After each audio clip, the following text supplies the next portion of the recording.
Her father-in-law called her a servant, but she became the owner of everything, and what she did next shocked the entire village. He mocked her accent, made her clean his floors, but she signed the papers that made him her employee. You won't believe how this silent woman turned the tables forever. When Nyara first stepped into Chief Zuberi's compound, she came with nothing but her love for Aro and a bag of folded clothes.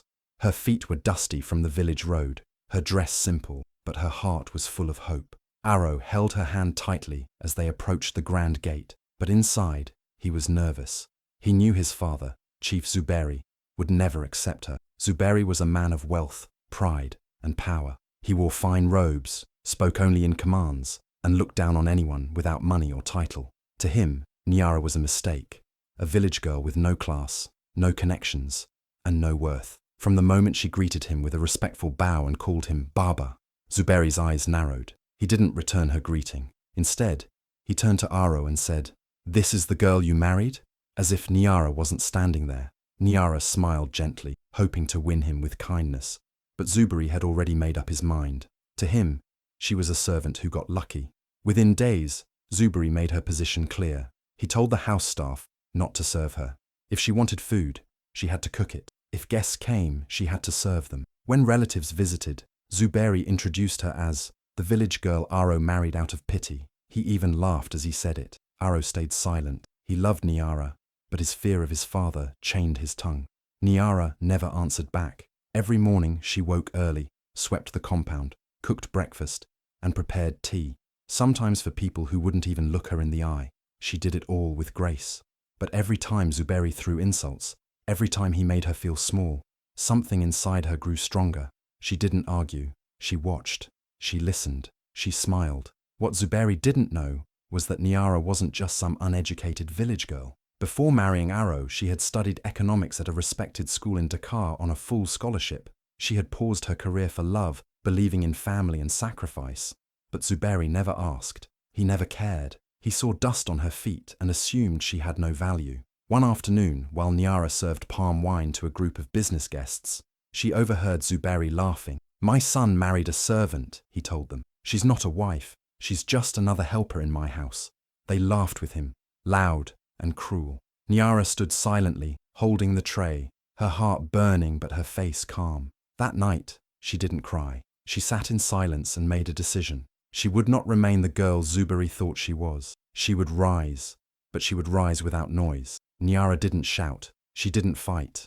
But the girl they called a servant had just begun to awaken. She was going to change everything, and Zuberi wouldn't see it coming. Nyara's life inside Chief Zuberi's house became a quiet battle. Every morning before the sun rose, she was already awake, sweeping the compound and boiling water for everyone else. She did it not because anyone asked politely, but because Chief Zuberi demanded it. He never gave her a break, never gave her a thank you. Instead, he found every little reason to humiliate her. He would walk past while she was scrubbing the floor and scoff, "Is this all you know? You village girls are only good for this." Nyara's voice was soft. Her accent carried the rhythm of her rural home, and Zuberi mocked her every time she spoke. "Speak properly," he would snap in front of guests. "You're in the city now, not some bush market." The guests would laugh, and Nyara would force a smile, holding back the sting. She never fought back. She never disrespected him. But her silence was not weakness. It was patience. At every family gathering, Zuberi made sure everyone knew what he thought of her. When Aro's cousins asked who she was, Zuberi laughed loudly and said, That's the maid my son married." He brought her home thinking with his heart, not his head. Everyone laughed along, thinking it was just a joke. But Nyara stood there, holding a tray of drinks, feeling each word pierce her like a thorn. She became the houseworker no one paid, the helper no one respected. When important visitors arrived, Zuberi never introduced her as his daughter-in-law. He would point and say, "Nyara, bring water.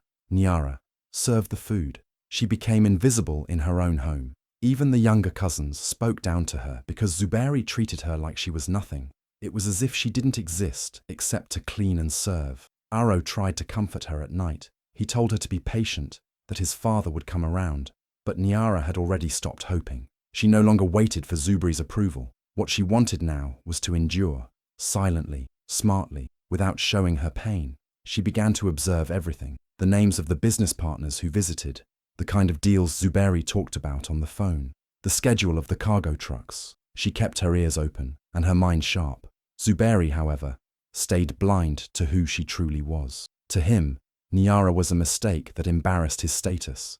He believed his wealth gave him the right to insult, to belittle, to crush spirits. But Nyara's spirit didn't break. Each insult became a stone she stacked inside her, not to build a wall, but to build a foundation. She kept serving, she kept cleaning, she kept smiling, but inside, she was storing everything, every word, every look, every moment. She wasn't plotting revenge, she was preparing for something bigger. The day would come when the same people who laughed at her accent would hear her speak from a place of power. And on that day, even Zuberi would remember every cruel word he ever said. Aro watched everything. He saw how his father mocked Nyara's voice, how she was made to clean the compound and serve visitors like a maid. He heard the cruel laughter when Zuberi called her the village girl he married out of pity. But Aro never said a word. Each time he looked away, pretended not to hear. Deep inside, he loved Nyara. He remembered how kind she was to his mother before she passed, how she always spoke with respect, how she made sacrifices just to be with him. But when it came to standing up to his father, Aro's love turned to silence. Whenever Nyara looked at Aro during those moments, hoping he'd say something, his eyes would drop. He'd avoid her gaze, ashamed. Later, in the privacy of their room, he would whisper, "Please be patient. Baba is just like that." But Nyara didn't want whispers behind closed doors. She wanted him to protect her in the open. Yet she never shouted, never argued. Her voice stayed calm. But her eyes, they held fire. Not anger, not hate. Something deeper. Something that said she would remember everything. Aro promised her that one day things would change. But that day never came. Each time Zuberi insulted her, Aro stood like a shadow, present but useless. The servants noticed, the relatives noticed. Even Zuberi noticed and mocked Aro's silence. "You've lost your voice too," he would say. Aro would smile awkwardly, but inside, he was torn. He wanted to please both his wife and his father, but ended up betraying them both. Nyara never begged him to speak. She never forced him to choose. She simply carried her pain with quiet dignity. But every time Aro stood by and said nothing, something inside her shifted. She began to understand that even love without courage was weak, and she realized she could no longer rely on anyone, not even the man she married. She would have to stand on her own. Still, Nyara treated Aro with kindness. She cooked his meals, pressed his shirts, and listened when he talked about work. But slowly, her silence became heavier. When he asked if she was okay, she'd smile and say, "I'm fine." But her eyes no longer lit up. The laughter they used to share faded. Nyara wasn't angry, she was awakening. And though she still wore her simple clothes and did her chores without complaint, she was no longer the same. Aro didn't see the shift. He thought Nyara's silence meant peace, but it was the silence of a storm, waiting for the right time. She still served tea to the guests who laughed at her. She still cleaned the floors where Zuberi walked with pride. But inside, she was building something powerful, a quiet strength, born from pain and held together by fire. And Aro, who loved her, but lacked the spine to defend her, would one day realize the price of his silence, because the woman he watched suffer without a word wasn't going to remain small forever. Nyara was always quiet, always calm, but behind that soft voice and gentle smile was a sharp, intelligent mind. Every night, after the dishes were washed and everyone was asleep, she would sit by the dim lantern in the corridor and read old files left on the side table by Chief Zuberi's workers. She memorized numbers, understood patterns, and listened closely during meetings when she served drinks. She never made it obvious, but every detail was stored in her mind. While Zuberi saw her as just a village girl, Nyara was learning how his business ran, who owed money, which suppliers were reliable, which workers were stealing behind his back. What no one in the house knew was that Nyara had once been top of her class. She had a university degree in economics. She had even been offered a job at a major firm in the city. But she gave it all up when she met Aro. She chose love over wealth, peace over prestige. She had thought Aro would protect her, that she would build a simple, happy life. But life didn't go as planned, and now she was forced to become something more, quietly, secretly, powerfully. While she cleaned the veranda, She listened to phone calls Zuberi made about cargo and shipments. When she dusted the shelves, she noticed which files were important. She never touched anything, but every number and name stayed in her mind. She didn't write anything down. She didn't tell Aro. She wanted no one to know, yet. Niara was building her own education again, right there in the middle of mockery and disrespect. She started to notice mistakes Zuberi didn't even catch. He trusted the wrong people. Some of his managers were inflating costs and pocketing extra. One driver was stealing fuel. A storekeeper was quietly moving goods out at night. Zuberi, proud and arrogant, never believed he could be fooled. But Niara saw everything, and she said nothing. Not yet. Sometimes, when Aro came home tired, he would talk about problems in the business. He didn't know Niara understood. She just listened, nodded, and whispered a few suggestions, simple ideas. But when Aro tried them at work, they worked. Still, he didn't suspect how much she truly knew. Niara stayed in the shadows. She wasn't ready to step into the light. Every insult she received became fuel. Every time Zuberi called her a useless maid, she smiled and bowed, then went back to learning his empire from the inside. She wasn't planning to destroy him. She was preparing to rise. She didn't want revenge. She wanted to win, but on her own terms. Her strength wasn't loud. It was quiet and calculated. And as Zuberi walked around his house feeling untouchable, the very girl he disrespected was becoming the only person who truly understood how everything worked. One day, he would realize she was never the fool he thought she was. She was the mind behind the curtain, and soon that curtain would fall. Everything started to crumble the day Chief Zuberi's biggest shipment was seized at the border. It was meant to be a game changer. Expensive goods ordered on credit from foreign traders, expecting massive profits. But the paperwork was faulty, the taxes unpaid, and the officials confiscated everything. Zuberi was furious. He shouted at his staff, blamed everyone but himself. But deep down, he knew the mistake was his. He had trusted the wrong people, rushed the process, and now the entire investment was gone. Debts started piling up. His suppliers demanded payment, but the money wasn't there.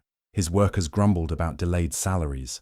Clients cancelled deals. Still, Zuberi walked around with his head high, acting as if everything was under control. He refused to tell Aro the truth. He didn't want to look weak in front of his son, and he definitely didn't want to ask help from Niara, the very woman he still called a maid behind her back. One by one, his trusted partners began to disappear. Men who used to sit at his table and eat his food stopped picking his calls. Some even spread rumors that Zuberi's empire was sinking. The same men who used to flatter him now mocked him in secret. He didn't see it coming. He thought his status was enough to keep loyalty. He thought his money made him untouchable. But when the money vanished, so did the respect. Zuberi tried to take out loans, but no bank would trust him anymore. His credit was destroyed. He sold 2 delivery trucks, then a warehouse. Still, it wasn't enough. His lifestyle hadn't changed, but his foundation was gone. He was bleeding money, and no one cared. And the worst part, he was too proud to admit it. He sat in his office one day, staring at balance sheets he didn't understand. His accountant had quit. His lawyer was avoiding him. His phone rang non-stop, but he didn't answer. Zuberi had built his name on power, and now that power was slipping through his fingers like sand, he began shouting at his servants, blaming Niara for small things, as if her presence was the cause of his misfortune. But she stayed calm. She simply watched, knowing this collapse had nothing to do with her, and everything to do with his pride. Niara still served him food, still greeted him with respect, but inside, she knew this was the moment he'd either break or humble himself. But Zuberi refused. He didn't tell Aro. He didn't ask advice. He kept pretending, and the more he pretended, the deeper he sank. The compound lost its glow. The gatekeeper stopped showing up. The garden became dry. The cars remained parked. No fuel, no business trips. For the first time in years, the great Chief Zuberi looked small, but instead of changing, he became harder, angrier, more bitter. He refused to see that the world he built was gone, and the woman he treated like dust might be the only one who could save what was left. While Chief Zuberi drowned in pride and unpaid debts, Niara watched everything unfold with calm silence. She never raised her voice or demanded attention. Instead, she started moving like a shadow, quiet but powerful. Every night after the household slept, she opened her small notebook, where she had kept records from the days she studied international business in Dakar. Names, numbers, contacts, people who now held positions of power in trade, shipping, and finance. Without telling anyone, not even Aro, she began making calls. Some didn't remember her at first, but when she spoke, her tone reminded them. Nyara had once been a top student on scholarship, a woman with sharp mind and fierce determination. Slowly, the doors began to open. She spoke with an old friend who now ran a logistics firm near the port, another who managed export licenses. One by one, she rebuilt the broken bridge Chief Zuberi had destroyed. She met secretly with suppliers who had cut ties with Zuberi. She apologized for his arrogance without saying his name. She assured them payments would be managed. And most importantly, she didn't beg. She negotiated like a queen, calm, confident, and precise. Her words carried weight. Her plans made sense. She promised delivery, and she kept her word. At home, she still wore the same faded wrapper and cooked for everyone. Zuberi barely looked at her, thinking she was still the quiet village girl who served his tea. He had no idea she was rebuilding his empire right under his nose. While he sat sulking in his office, Nyara was outside arranging shipments, resetting prices, smoothing deals. She convinced 3 former clients to return by offering fair terms. They signed contracts in her name, not Zuberi's. When one supplier demanded assurance, Nyara gave him her own small piece of gold jewelry as a pledge.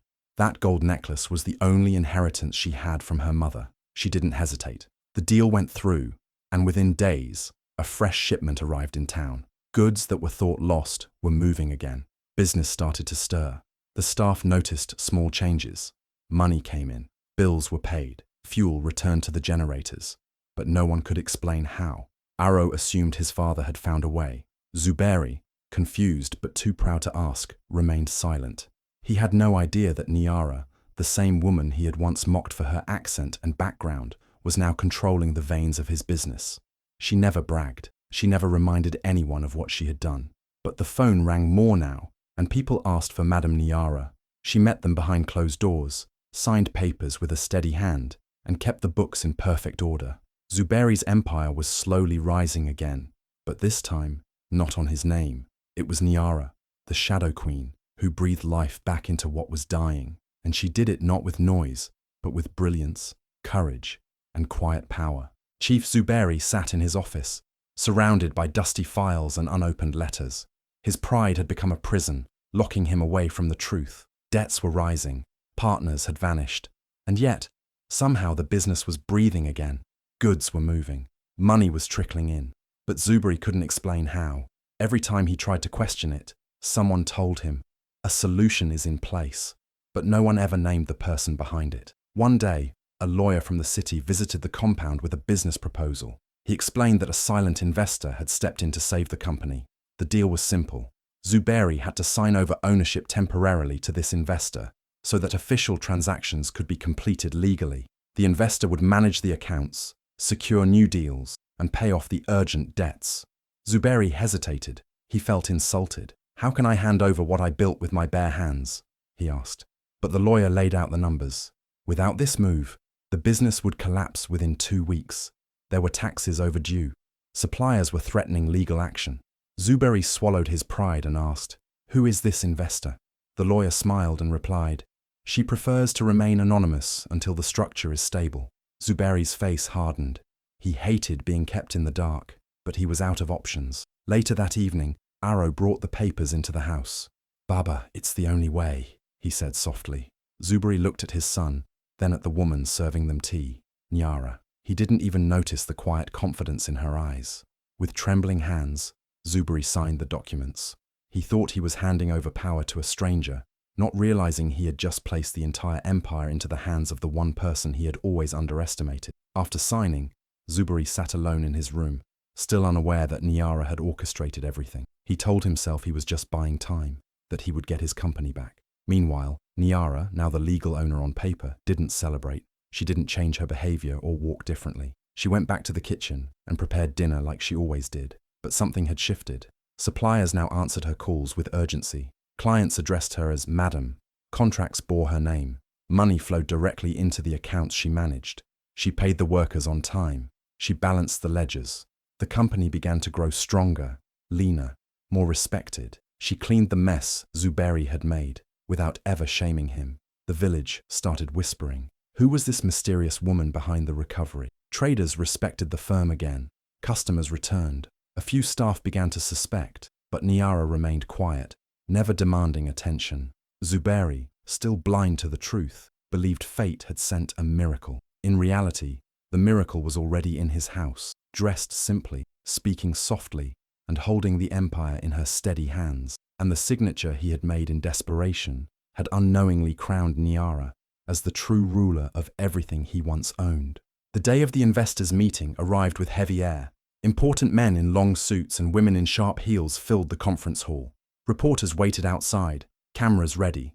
Chief Zuberi sat at the front, still respected by many, but unaware that the winds of power had already changed. He wore his best agbada and kept checking the door, expecting the mystery investor to appear, maybe a wealthy businessman from Lagos or a foreign mogul with deep pockets. His heart beat faster as the meeting began. The air was filled with whispers. Who had rescued the Zuberi Empire? No one knew. Then, the doors opened, and the room fell into stunned silence. Niara walked in. She wore a fitted navy blue dress, her natural hair tied into a neat bun, a simple gold chain resting on her collarbone. Her walk was calm, but firm, like someone who had nothing to prove, but everything to show. Her eyes scanned the room once, strong, fearless. She took the front seat, next to the board of directors, and opened her folder. Zuberi froze. His mouth opened, but no words came out. Niara? His daughter-in-law? The same girl he had called a servant? The same girl he made wash his clothes, cook his food, and serve guests without a word? He leaned forward, whispering to Aro in disbelief, "What is this? What's going on?" But Aro stayed silent, his eyes lowered in shame. One of the directors stood up to speak. "Ladies and gentlemen, it is my honor to present the investor who saved this empire from total collapse, the woman who restructured our debts, re-established our foreign trade routes, and restored the company's reputation, Madame Niara Abeni." The hall erupted with applause.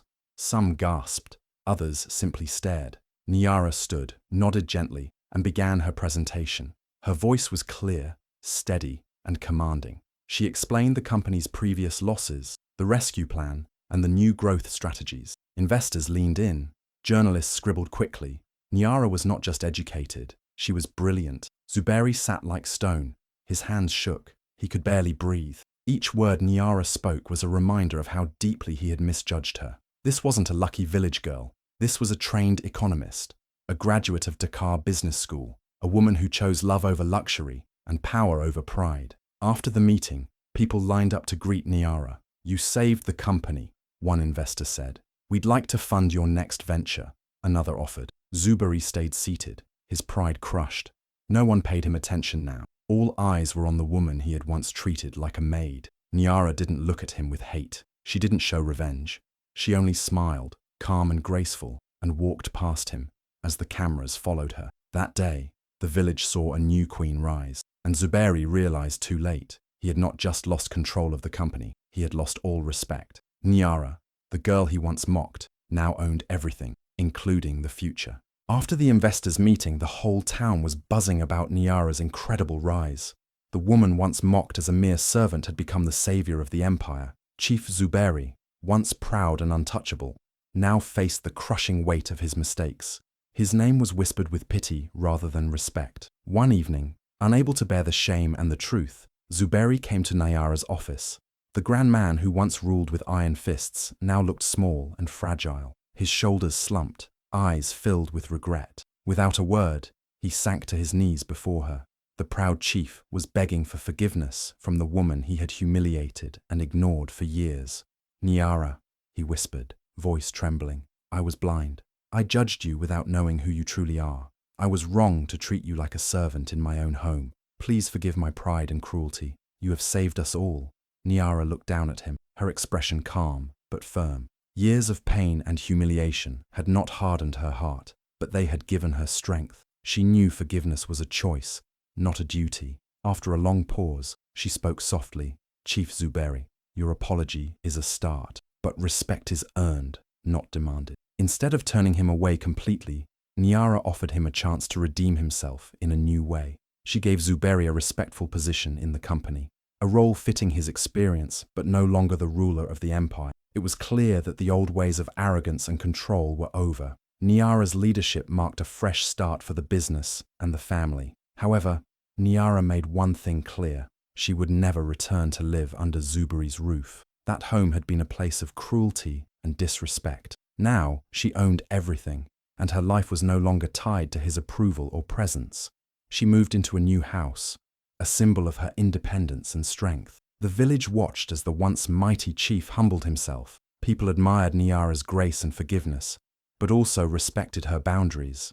She was not just a wife or daughter-in-law anymore. She was a leader who demanded dignity. Zuberi worked quietly in his new role, learning humility day by day. Though he was no longer the head of the family or the company, he found peace in serving honestly. The lesson had been harsh, but it changed him. Nyara's story spread beyond their town, how the servant became the owner, how pride was broken by wisdom, and how true respect can only come from kindness and strength, not titles or wealth. In the end, Zuberi's apology came too late to erase the past, but it was the first step toward a better future. Nyara showed the world that forgiveness doesn't mean forgetting, and power doesn't mean cruelty. She had risen from being treated like dirt to ruling with fairness, and no one would ever doubt her again. Nyara stood on the balcony of her new home, the morning sun lighting her face, as workers bustled below in the company she now fully controlled. The building that once echoed with Zuberi's commands now moved at Nyara's pace.